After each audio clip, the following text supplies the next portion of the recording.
உலகம் முழுவதும் உள்ள சன்லைஃப் தொலைக்காட்சி நேயர்களே, உங்கள் அனைவருக்கும் வணக்கம்.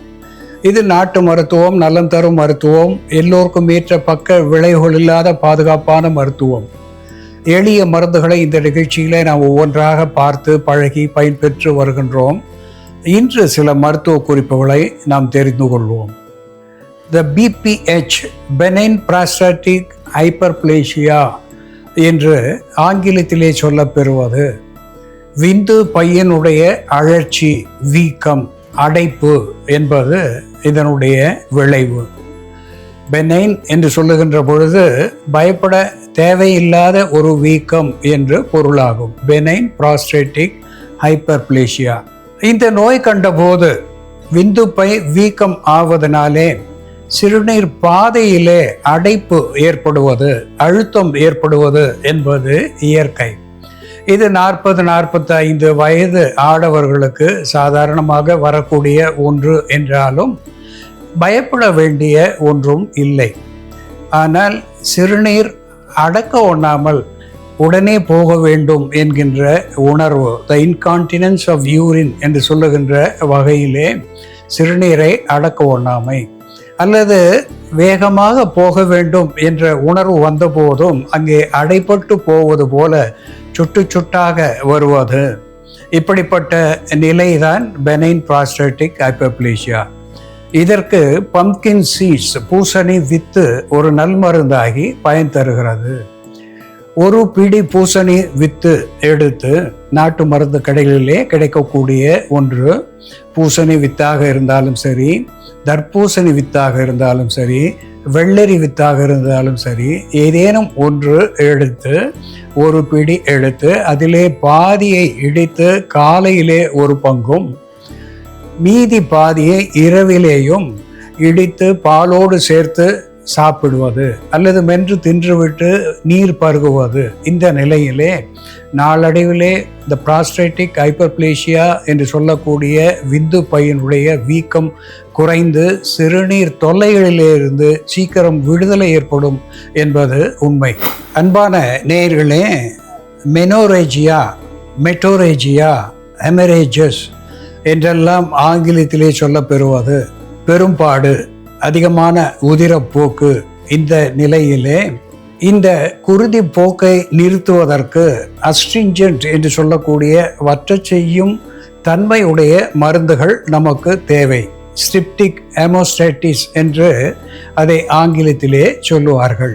அதிக இரத்தப்போக்கை நிறுத்துவதற்கு தனியா, த கொரியாண்டர் சீட்ஸ் என்று சொல்லக்கூடிய உணவுக்கு பயன்படுத்தக்கூடிய தனியா ஒரு நல்மருந்தாகி குருதிப்போக்கை கட்டுப்படுத்துகிறது.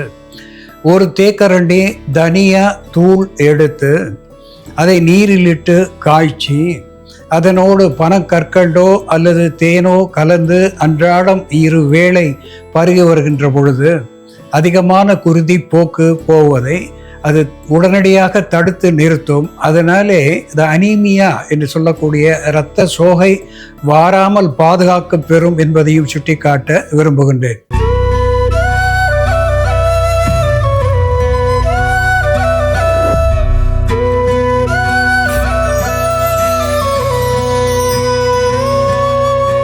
அன்பான நேயர்களே, சிசல்பீனியா பண்டுகா என்று தாவர பெயராலே சுட்டப்பெறுவது, ஃபீவர் நட் என்று ஆங்கிலத்திலே சொல்லப்பெறுவது, சைச்சிக் நட் என்று கூட ஆங்கில பெயரை பெற்றிருப்பது, வஜ்ரபீஜம் என்று வடமொழி பெயரை பெற்றிருப்பது, கழற்சிக்காய் என்று தமிழ் பெயரை இது பெற்றிருக்கிறது, கஜ்ஜகாயிலோ என்று தெலுங்கு பாஷையிலே இதற்கு பெயரை சொல்லியிருக்கிறார்கள்.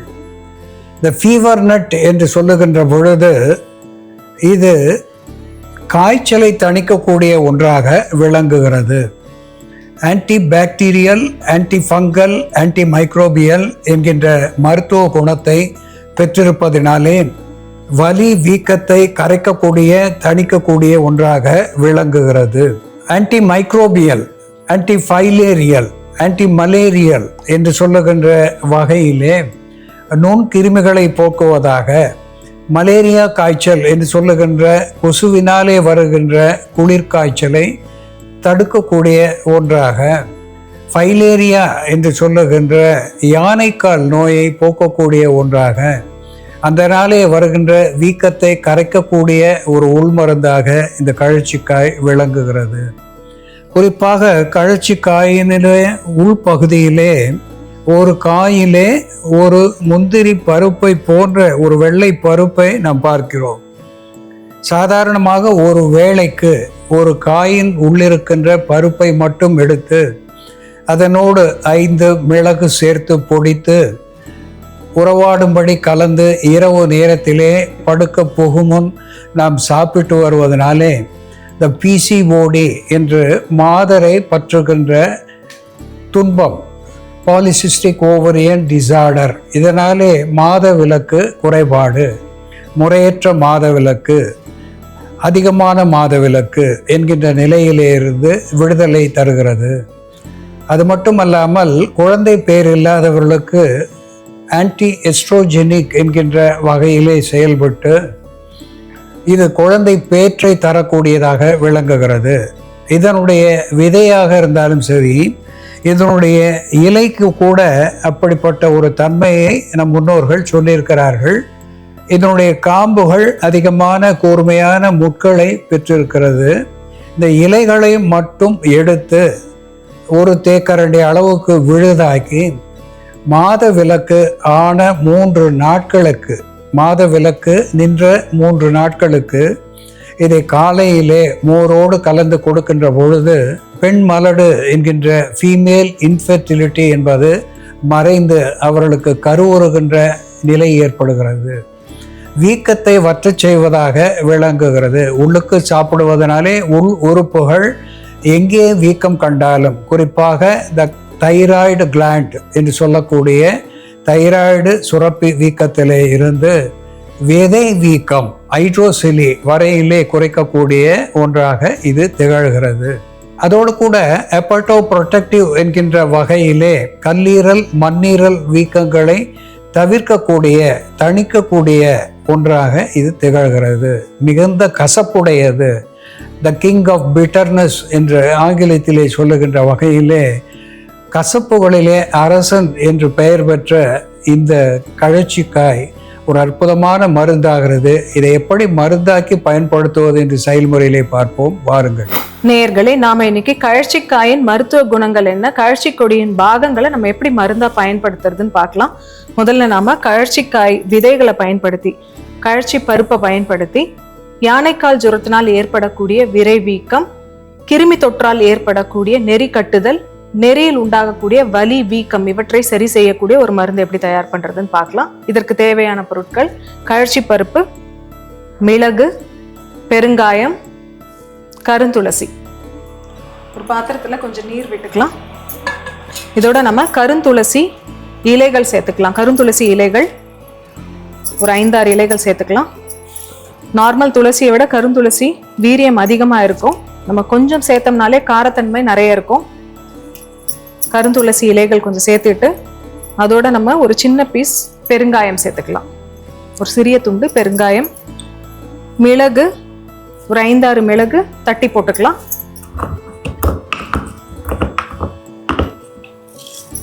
மிளகு, இதோட நம்ம கழற்சி பொடி ஒரு 1/4 தேக்கரண்டி அளவு. நம்ம ஒரு நாளைக்கு ஒரு கழற்சிக்காய் எடுத்தோம்னாலே போதுமானதா இருக்கும். காலை 1 மாலை 1ன்னு நம்ம 2 கிராம் அளவுக்கு இந்த பொடி சேர்த்துக்கலாம். கழற்சி பொடியோட நம்ம கருந்துளசி இலைகள், மிளகு, பெருங்காயம் இதெல்லாம் சேர்த்து கொதிக்க வச்சுட்டு இருக்கோம். இதையே நம்ம மாத்திரையாவும் தயார் பண்ணி வச்சுக்கலாம். கழற்சி பொடி ஒரு 100 கிராம் அளவுக்கு எடுத்தோம்னா 20 கிராம் அளவுக்கு மிளகு எடுத்துட்டு 10 கிராம் அளவுக்கு பெருங்காயம் இதெல்லாம் சேர்த்து நம்ம பொடி பண்ணிட்டு அதை கருந்துளசி சாறு விட்டு நல்லா உருண்டைகளா உருட்டிக்கணும். மாத்திரைகளா உருட்டி காய வச்சு எடுத்து வச்சுக்கிட்டோம்னா தினமும் காலையில ஒரு மாத்திரை, நைட் ஒரு மாத்திரை சாப்பிடலாம். நமக்கு காய்ச்சல் இருக்கும் பொழுது இந்த மருந்தோ அல்லது மாத்திரையோ கஷாயமோ சாப்பிட்டோம்னா நமக்கு காய்ச்சல் கம்மியாகும். காய்ச்சல்னால ஏற்படக்கூடிய நெறிக்கட்டியும் குறையும். யானைக்கால் ஜுரம் இருக்கிறவங்க, யானைக்கால் நோய் இருக்கிறவங்களுக்கு அடிக்கடி காய்ச்சல் ஏற்படும். காய்ச்சல் ஏற்படும் போதெல்லாம் அவர்களுக்கு காலில் வீக்கம் அதிகமாகும். அவர்கள் தொடர்ந்து இந்த மருந்து எடுத்துட்டு வரும்பொழுது காய்ச்சல் வருவதும் தடுக்கப்பெறும். அதே மாதிரி காய்ச்சல்னால ஏற்படக்கூடிய வீக்கமும் கம்மியாகும். விரை வீக்கத்துக்கும் இதை நம்ம மருந்தா பயன்படுத்தலாம். அதே போல குழந்தைகளுக்கு சளி அல்லது ஏதாவது தொற்று ஏற்படும் பொழுது கழுத்துக்கு பின் நெறிக்கட்டிகள் உண்டாகும், சிறு சிறு நெறிக்கட்டிகள் உண்டாகும். அவர்களுக்கும் நம்ம ஒரு 10 ml அளவுக்கு இந்த கஷாயம் கொடுக்கலாம். அதிக கசப்பு இருக்கிறதுன்றதுனால குழந்தைங்களுக்கு கொடுக்கும் பொழுது நம்ம தேன் கலந்து கொடுக்கலாம்.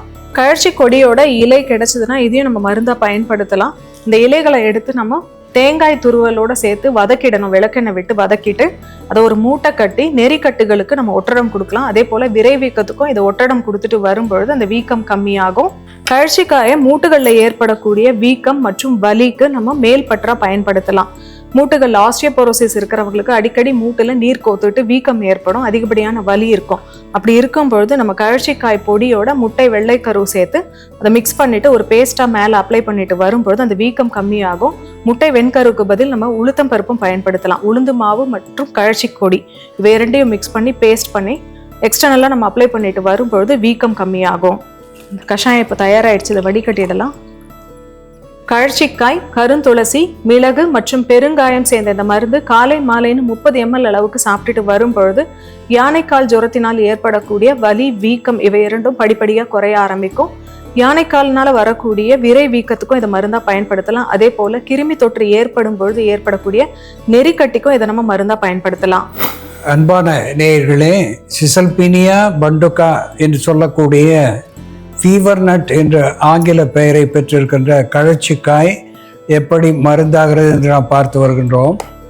இந்த ஃபீவர் நட் என்கின்ற வகையிலே இதை உள்ளுக்கு நாம் பருகுகின்ற நிலையிலே எவ்வித காய்ச்சலாக இருந்தாலும் அந்த காய்ச்சலை தணிக்கக்கூடியதாக விளங்குகிறது. வீக்கத்தை தணிக்கக்கூடியதாக, வீக்கம் கரைச்சியாக விளங்குகிறது. மகப்பேறு இல்லாத பெண்களுக்கு இது கருப்பையை சுத்தப்படுத்தி மகப்பேறு உண்டாக காரணமாக விளங்குகிறது. த கிளாண்டுலார் இன்ஃப்ளமேஷன் என்று சொல்லக்கூடிய வகையிலே சுரப்பிகளுடைய வீக்கம் எதுவாக இருந்தாலும் அதை கரைக்க வல்லதாக திகழ்கிறது. ஹெப்படோ ப்ரொடெக்டிவ் என்கின்ற நிலையிலே கல்லீரல், மண்ணீரலுக்கு பாதுகாப்பை தருவதாக திகழ்கிறது. வலியை குறைக்கிறது. ஆன்டி பாக்டீரியல், ஆன்டி ஃபங்கல் என்கின்ற முறையிலே இது உள்ளுக்கு நாம் சாப்பிடுவதனாலே இது ஒரு ஆன்டி சொரியாட்டிக் என்கின்ற நிலையிலே சொரியாசிஸ் என்கின்ற நோயை கூட குணப்படுத்தக்கூடியதாகவும், இந்த சொரியாட்டிக் என்கின்ற நோயை பற்றி வருகின்ற சொரியாட்டிக் ஆர்த்தடிஸ் என்று சொல்லக்கூடிய மூட்டு வலியை குறைக்கக்கூடியதாகவும் இந்த கழற்சிக்காய் விளங்குகிறது. காயை போலவே இலையும் மருத்துவ குணத்தை பெற்றிருக்கிறது என்பதையும் நாம் மறுத்தல் ஆகாது. அன்பான நேயர்களே, கழற்சிக்காய் எப்படி மருந்தாகிறது என்று நாம் பார்த்து தெரிந்து கொண்டோம். இது போல வேறு ஒரு மருத்துவ குறிப்போடு நாம் மீண்டும் சந்திப்போம். நன்றி, வணக்கம்.